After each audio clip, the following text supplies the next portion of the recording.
jungle. Audio jungle.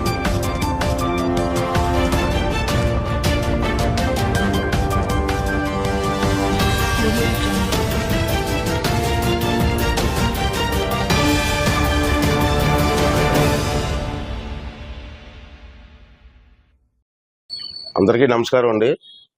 నేను పాత జిల్లాలు చెప్తున్నాను. శ్రీకాకుళం జిల్లా, విజయనగరం జిల్లా, విశాఖపట్నం జిల్లా, ఈస్ట్ గోదావరి జిల్లాలో పార్ట్. ఇవన్నీ కూడా విశాఖ డైరీ కవర్ చేస్తున్న ప్రాంతాలు. విశాఖ డైరీ స్థాపించిన దగ్గర నుంచి కూడా రైతులు పాలు సేకరణ చేసి డైరీకి పంపించి దాని ద్వారా ఆర్థికంగా ఆదుకోవాలనే ఉద్దేశంతో ఆ రోజుల్లో కొంతమంది పెద్దలు డైరీ పెట్టడం జరిగింది. ఇప్పుడు ఆ డైరీ రాను రాను కమర్షియల్ అయిపోయింది, అవినీతి పాలైపోయింది. ఈవేళ విశాఖ డైరీలో కొన్ని లక్షల మంది రైతులు పాలు పోస్తున్నారు.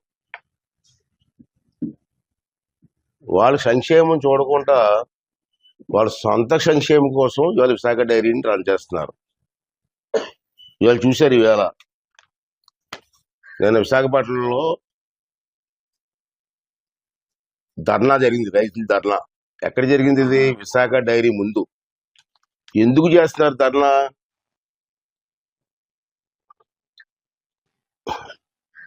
సడన్ గా విశాఖ డైరీ ఒక నిర్ణయం తీసుకుంది. ఆవు పాలు అమ్ముతారు రైతులు. ఆవు పాలు మీద సడన్ గా లీటర్కి 3 రూపాయలు తగ్గించారు రేటు. సుమారు నాకు తెలిసి ఆవు పాలు పోసేవాళ్ళు 3 లక్షల మంది ఉంటారు. మరి 3 లక్షల మంది ఎంత నష్టపోతారండి? రోజుకి లీటర్కి 3 రూపాయలు తగ్గించేస్తే ఎన్ని లక్షల రూపాయలు రైతులకు నష్టం వస్తుంది? మరి దీని మీద రైతులు ఎందుకు స్పందించలేదు? కొంతమంది స్పందించారు నిన్న, కానీ అందరూ రైతులు కూడా స్పందించి ఈ అన్యాయాన్ని ఖండించవలసిన అవసరం ఉంది. రైతులు చేస్తున్న ఉద్యమానికి నాయకుల తాలూకు సహకారం కూడా ఇవ్వాల్సిన అవసరం ఉంది. విశాఖ డైరీలో ప్రెసిడెంట్లు ఉన్నారు, డైరెక్టర్లు ఉన్నారు. విశాఖ డైరీకి వెళ్ళి ఒక్కడు మాట్లాడడం. ఎందుకు మాట్లాడరా అంటే నవ్వుతారు. నువ్వు డైరెక్టర్ విశాఖలో, గ్రామానికి పాల కేంద్రానికి ప్రెసిడెంట్లు ఉన్నారు ఇక్కడ. వీళ్ళు ఒక్కడు మాట్లాడడం.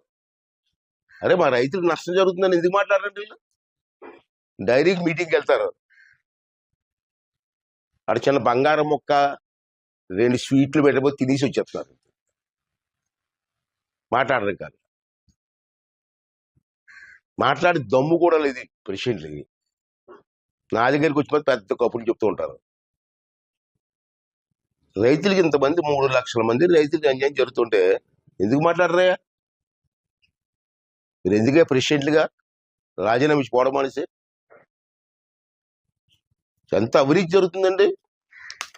మళ్ళీ నిన్నకాక మొన్న 3 days 4 days అయింది విశాఖపట్నంలో. అక్కడ ఒక జనసేన నాయకులు ఉన్నారు, జీవీఎంసీ కార్పొరేటర్. అతని పేరు ఏంటంటే పీతల మూర్తి యాదవ్. అతను ఒకడు మాట్లాడాడండి, మిగతా వాళ్ళు ఎవరు మాట్లాడలేదండి. ఏం మాట్లాడాడండి? విశాఖపట్నంలో 7 ఎకరాల 95 సెంట్లు భూమిని విశాఖ డైరీ వాళ్ళు ఆక్రమించారు. ఎవరైతే విశాఖపట్నం డైరీ చైర్మన్ ఉన్నాడో వాళ్ళందరూ ఆక్రమించారు బోర్డు అంతా. దాని కొన్ని కోట్ల రూపాయలు విలువది, కోట్లాది రూపాయలు విలువైన భూమి ఇది. ఆ మూర్తి యాదవ్ గారు మొన్న కలెక్టర్ గారిని కలిసి ఆ భూమి తాలూకు వివరాలు అన్నీ కూడా కలెక్టర్ గారికి ఇవ్వడం జరిగింది. విశాఖపట్నం కలెక్టర్ గారిని నేను డిమాండ్ చేస్తున్నాను, మీరు యాజ్ ఏ కలెక్టర్గా ఇమీడియట్గా యాక్షన్ తీసుకోండి. మీరు ఎంక్వైరీ చేయండి. గౌరవనీయులు మూర్తి యాదవ్ గారు చెప్పింది వాస్తవం అయితే గవర్నమెంట్కి రిపోర్ట్ రాసి ఆ విశాఖ డైరీ మీద యాక్షన్ తీసుకోవాలని చెప్పి నేను మీ ద్వారా డిమాండ్ చేస్తాను. నేను స్పీకర్గా డిమాండ్ చేయట్లే. విశాఖపట్నం జిల్లా వాసిగా, అనకాపల్లి జిల్లా వాసిగా, ఈ ప్రాంతం వాడిగా ఇంత అన్యాయం జరుగుతుంది కాబట్టి, ఇంత దోపిడీ జరుగుతుంది కాబట్టి ఇమీడియట్ గా దీని మీద యాక్షన్ తీసుకొని ఆ దోషుల మీద, ఎవరైతే దొంగలు ఉన్నారో దొంగల మీద యాక్షన్ తీసుకోవాల్సినటువంటి అవసరం ఉందని చెప్పి నేను మీ ప్రెస్ ద్వారా డిమాండ్ చేస్తున్నాను. అంతేకాకుండా మంత్రి గారు ఉన్నారు, అచ్చెన్నాయుడు గారు, ఈ డిపార్ట్మెంట్ మంత్రి అచ్చెన్నాయుడు గారు పేపర్లో వచ్చాయి, చూడండి ఒకసారి, చూసి అది ఎంతవరకు వాస్తవం. యాజ్ ఎ మంత్రిగా మీరు కూడా ఎంక్వైరీ చేయవలసిన బాధ్యత ఉంది.